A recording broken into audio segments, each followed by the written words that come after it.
Well, this is how early it is. Not that early, but starting to get light, but the sun hasn't come up yet.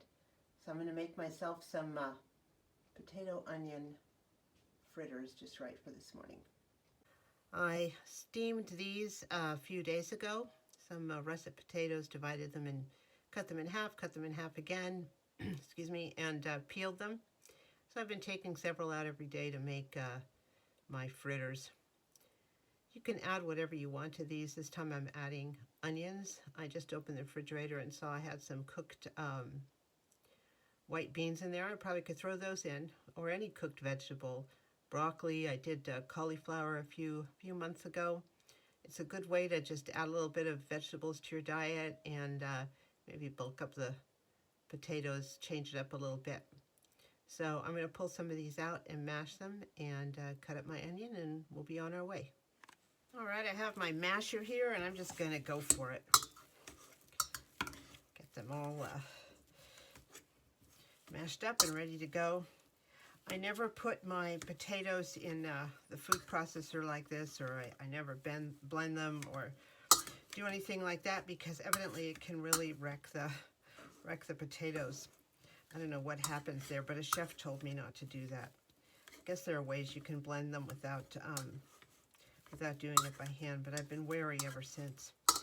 Here we go. It's good enough. We have to add some moisture to it. So I'm going to be adding a flax egg. You can add a regular egg, but first let's put the onions in. I have my onion here. I think I'm just going to do two like real thin slices off the onion, then chop it up real fine.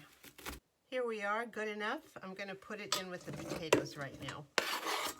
I love the onions. They kind of wake up the whole dish. Now we're just going to mix it. Going to get it all mixed in together real well. Then we're going to add some cornmeal and some sort of egg product. I like using this golden flax meal as an egg substitute. I learned it from the Tightwad Gazette. It works fine for situations like this when you need a binding agent and you don't need to worry if you have enough eggs in the refrigerator, or if you don't have a place to store eggs, or you don't eat eggs, whatever. This is really great stuff. I got this, I think I just said at Walmart. So I keep it in the freezer. Once you've opened a flax meal like this, you have to keep it very, very cold or it starts going rancid. So I'm going to go ahead. Per egg, you use a tablespoon of the meal and 3 tablespoons of water. So I'm going to add that right now. There you are. I'm going to mix it up there. And I'm going to put it right into my potato onion mix. Just like that.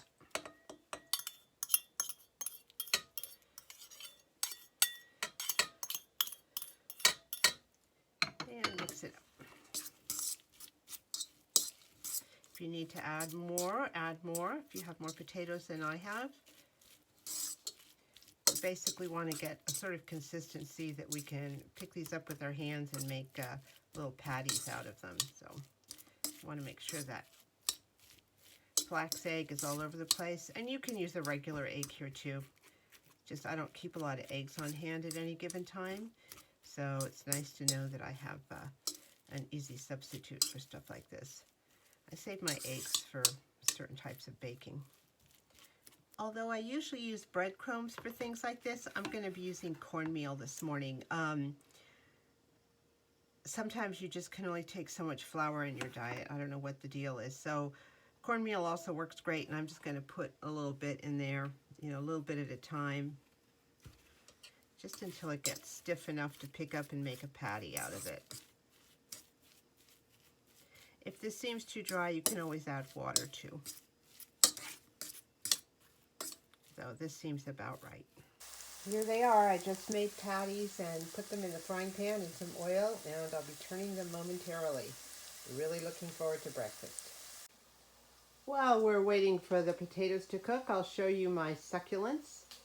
A friend of mine was separating her succulents. They have babies, I guess, and need to be repotted. So I got about 35 plants that I have transplanted. There's some more. They are beautiful. They're in the house right now because we're still having frost, and these things do not do well with cold, hard freezes. They just die immediately. I lost an aloe that way recently, even though it was on the porch. So these are nice. I'm going to just leave them in here until maybe April next month. I have some more in the living room. In the white bag is I think a blackberry bush. I'm going to plant in a container at some point, and I have more of these even in the living room.